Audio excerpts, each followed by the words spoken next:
السلام علیکم ورحمۃ اللہ وبرکاتہ۔ معزز سامعین و ناظرین، انسان ازل ہی سے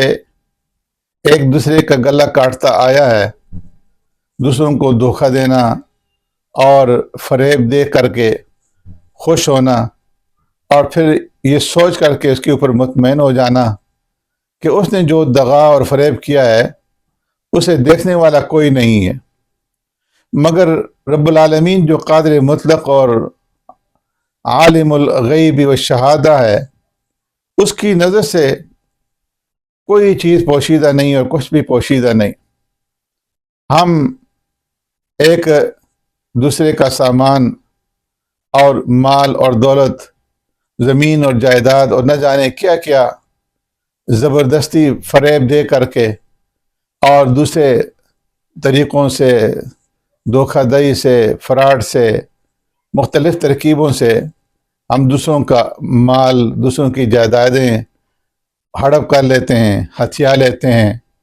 مگر اس کا بدلہ ہمیں اسی دنیا کے اندر مل جاتا ہے۔ ایسے ہزاروں واقعات تاریخ اپنے دامن میں سمیٹے ہوئے ہے۔ مولانا رومی رحمۃ اللہ تعالی علیہ نے ایک اسی قسم کا واقعہ لکھا ہے کہ جو اس موقع کے اوپر جو ہے وہ دلچسپی سے خالی نہیں ہوگا۔ مولانا رومی رحمۃ اللہ تعالی علیہ اپنی مثنوی کے اندر فرماتے ہیں، آئیں کہ در عہد داود نبی، نزد ہر دانا و پیش ہر غبی، این دعا می کرد دائم کے خدا، ثروت بے رنج و روزی کن مرا، چوں مرا تو آفریدی کاہلے، زخم خوار سست جنبے منبلے، برخران پشت ریش نامراد، بار اسپاں و اشتران توان ہاد، کاہلم چوں آفریدی ایملی، روزیم دے ہم زراہ کاہلی،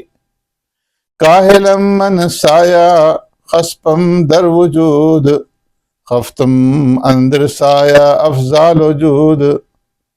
کاہلانو سایہ خسپاں را مگر، روزی بنوشتہ نوع دیگر، ہر کرا پائست جو ید روزیے، ہر کرا پانیست کن دل سوزیے، رزق را میراں بسوئے آنخزیں، اب رامی کش بسوئے ہر زمیں، چون زمیں را پان باشد جود تو، ابر را راند بسوئے اودود تو۔ فرماتے ہیں کہ داؤد علیہ السلام کے زمانے میں ایک یتیم لڑکا تھا، اور وہ دن بھر اللہ تبارک و تعالیٰ سے صرف یہ دعا کرتا رہتا تھا کہ اللہ تو مجھے حلال روزی بھیج، اور خود تو کچھ نہیں کرتا تھا، کچھ عمل نہیں کرتا تھا، کچھ کام نہیں کرتا تھا، بس سارا دن ساری رات یہی ایک بات دہراتا رہتا تھا کہ اللہ تو مجھے حلال روزی بھیج۔ اور لوگوں کے اندر وہ کافی مشہور ہو گیا، جس کے پاس بیٹھتا تو یہی دعا ہوتی تھی اس کی، لوگوں کے کہنے پر بھی وہ کچھ نہ کرتا، صرف حلال روزی کی مانگ جو ہے وہ اللہ سے کرتا رہتا تھا۔ فرماتے ہیں کہ ایک دن اتفاق سے اس کے یہاں ایک موٹی تازہ گائے جو ہے وہ آ پہنچی، تو وہ بہت خوش ہوا، فوراً اٹھا اور اٹھ کر کے اس نے اس گائے کو ذبح کر دیا، اور ذبح کرنے کے بعد اس کا گوشت اس نے خود بھی کھایا اور دوسرے لوگوں کے اندر بھی اس نے تقسیم کیا۔ پھر یہ بات گائے کے مالک کو معلوم ہو گئی کہ وہ میری گائے کو جو ہے اس طرح ذبح کر کے کھا گیا ہے، تو وہ اس لڑکے کے پاس دوڑتا ہوا آیا اور اس سے اپنی گائے کی قیمت طلب کی، مگر لڑکے نے یہ کہہ کر انکار کر دیا کہ میں تو ہر روز اللہ سے حلال روزی مانگتا رہا ہوں، پھر یہ کیسے ممکن ہے کہ وہ مجھے حرام روزی کھلائے۔ آخر لاچار ہو کر کے گائے کا جو مالک تھا وہ حضرت داؤد علیہ السلام کی خدمت میں حاضر ہوا، اور حضرت داؤد علیہ السلام سے اس نے فریاد کی، اور اپنی جو فریاد ہے وہ ان کے گوش گزار کی۔ حضرت داؤد علیہ السلام نے اس لڑکے کو بلایا، اور جب وہ لڑکا حاضر ہوا تو حضرت داؤد علیہ السلام نے فرمایا کہ اے لڑکے، تو نے اس شخص کی گائے بغیر اجازت کے کیوں ذبح کی، اور ایسے کیوں کھایا؟ تو نے اس کی گائے کھائی ہے، لہٰذا اب تجھے اس گائے کی قیمت جو ہے وہ دینی پڑے گی۔ مگر لڑکے نے مسکرا کر کے اور مستقل مزاجی سے جواب دیا کہ اے اللہ کے نبی،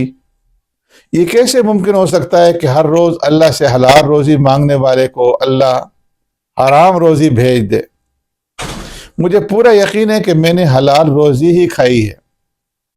حضرت داؤد علیہ السلام بھی سوچ میں پڑ گئے، اور انہوں نے اس دن فیصلہ نہیں کیا بلکہ فیصلے کو دوسرے دن کے اوپر ٹال دیا، دوسرے دن کے اوپر ملتوی کر دیا۔ اور پھر حضرت داؤد علیہ السلام نے اللہ سے دعا کی کہ یا اللہ، یہ کیا معاملہ ہے، میرے اوپر اس کو ظاہر فرما دیجئے۔ تو اللہ تبارک و تعالیٰ نے حضرت داؤد علیہ السلام پر اس کو ظاہر فرما دیا۔ دوسرے دن حضرت داؤد علیہ السلام نے لڑکے اور گائے کا جو مالک تھا اس کو طلب کیا۔ جب دونوں حضرت داؤد علیہ السلام کے پاس آ گئے تو حضرت داؤد علیہ السلام نے دونوں کو اپنے ساتھ چلنے کا کہا۔ یہ سن کر کے جو گائے کا مالک تھا اس کا رنگ جو ہے وہ فق ہونے لگا، لیکن مجبوراً وہ حضرت داؤد علیہ السلام کے ساتھ چلتا رہا۔ حضرت داؤد علیہ السلام انہیں لے کر کے ایک جنگل کی طرف گئے، اور جو جنگل قریب آتا گیا گائے والے کی گھبراہٹ جو ہے وہ بڑھتی گئی۔ آخر کار حضرت داؤد علیہ السلام نے جنگل میں گھس کر کے ایک جھاڑی کے درمیان کی مٹی ہٹائی، جہاں سے ایک زنگ آلود چھرا برآمد ہوا، اور دوسری جگہ بھی جھاڑی سے مٹی ہٹائی تو وہاں سے چند ہڈیاں نکلیں۔ لڑکا یہ سب کچھ دیکھتا رہا، اور گائے والے کے چہرے کے اوپر ایک رنگ جو ہے وہ آ رہا تھا اور دوسرا جا رہا تھا۔ پھر حضرت داؤد علیہ السلام نے راز فاش کر دیا اور فرمایا کہ لڑکے نے حلال روزی ہی کھائی ہے،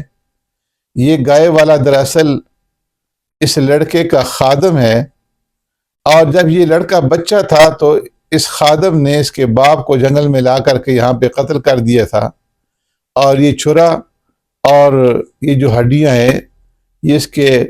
مردہ باپ کے جسم کی ہڈیاں ہیں جنہیں اس نے یہاں پہ لا کر کے دفن کر دیا تھا۔ اور پھر اس کے بعد اس نے اس بچے کے گھر کے اوپر بھی قبضہ کر لیا، اور اس کے مال و اسباب کے اوپر بھی قبضہ کر لیا، اور اس بچے کو گھر سے باہر نکال دیا، اور خود اس کی ساری دولت کا جو ہے وہ مالک بن بیٹھا۔ اس لیے اس شخص کی ساری دولت اب اس لڑکے کی ہوئی اور اپنی تھی، قیمت دینے کی ضرورت نہیں۔ بات سن کر کے سب لوگ بڑے متعجب ہوئے، اور وہ آدمی جو گائے کا مالک کہلاتا تھا، جو در حقیقت اس لڑکے کا خادم تھا، اس نے بھی اس بات کی تصدیق کر دی۔ تو معلوم ہوا کہ یہ ظلم ہر دور کے اندر جو ہے وہ رہا ہے، لیکن اسماعیل میٹھی رحمۃ اللہ تعالیٰ علیہ فرماتے ہیں کہ ظلم کی ٹہنی کبھی پھلتی نہیں، ناؤ کاغذ کی صدا چلتی نہیں۔